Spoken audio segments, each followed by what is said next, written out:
1774 ফরাসি প্রত্নতত্ত্ববিদ তিনি খোঁড়াখুড়ি করছিলেন বেলুচিস্তান প্রদেশে। তো সেখানে বোলান বলে একটা গিরিপথ আছে এবং বোলান গিরিপথের নিচে একটা উপত্যকা আছে, সমভূমি আছে। সেই সমভূমিতে মেহেরগড় সভ্যতা আবিষ্কৃত হয়। আবিষ্কার করেছিলেন স্যার ফ্রাঁসোয়া জারিজ। ইনি আবিষ্কার করেন মেহেরগড় সভ্যতা।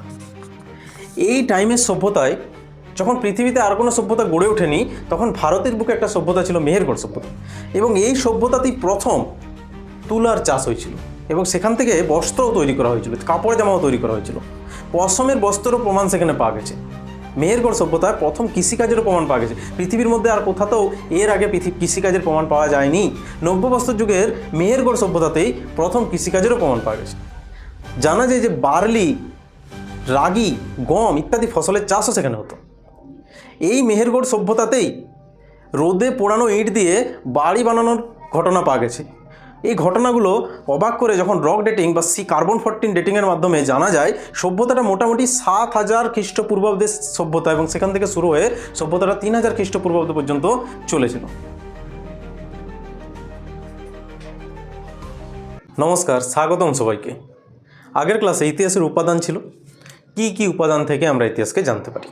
আজকের ক্লাস পৃথিবীর যুগ বিভাগ, বিশেষ করে প্রস্তর যুগের ইতিহাস। প্রস্তর যুগ কেমন ছিল এবং ভারতে প্রস্তর যুগে কোন কোন সভ্যতা গড়ে উঠেছিল, মানুষ কিভাবে দিন কাটাতো, কি কি হাতিয়ার পাওয়া গেছে, প্রস্তর যুগ কেন বলা হয় সেসবের উত্তর আমরা আজ দেখব ক্লাসে। আজকের ক্লাসে এটাও দেখব যে ভারতে প্রস্তর যুগে কি কি সভ্যতা ছিল, যেমন মেহেরগড় সভ্যতা, কাশ্মীরে বুরজাহাম, তামিলনাড়ুর দিকে মাদ্রাজ সভ্যতা, বর্তমান পাকিস্তান সেখানে ছিল সোহান উপত্যকার সোহান ভ্যালি, নর্মদা ভ্যালি। এই সব জিনিসগুলো ভারতের মধ্য দিয়ে কীভাবে গিয়েছে।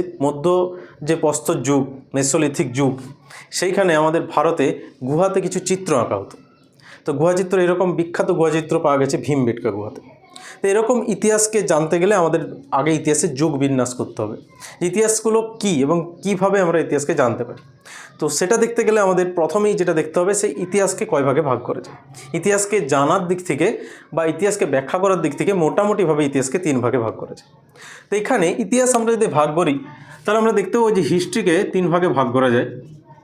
তো প্রথমত যে হিস্ট্রির কথা আমরা ঠিকঠাক জানি না বা সাহিত্যিক উপাদান বা লিখিত উপাদান নেই, সেই হিস্ট্রিটাকে আমরা প্রি হিস্ট্রিক যুগ বা প্রি হিস্ট্রি বলি আমরা তাকে। এই প্রি হিস্ট্রিটা আমরা সেই সময়ের কথা বলি যখন ইতিহাসের সেরকম কোনো লিখিত প্রমাণ পাওয়া যায়নি, অর্থাৎ মানুষ সেখানে লিখতে জানতো না। 460 কোটি বছর আগে পৃথিবীর সৃষ্টি হয় এবং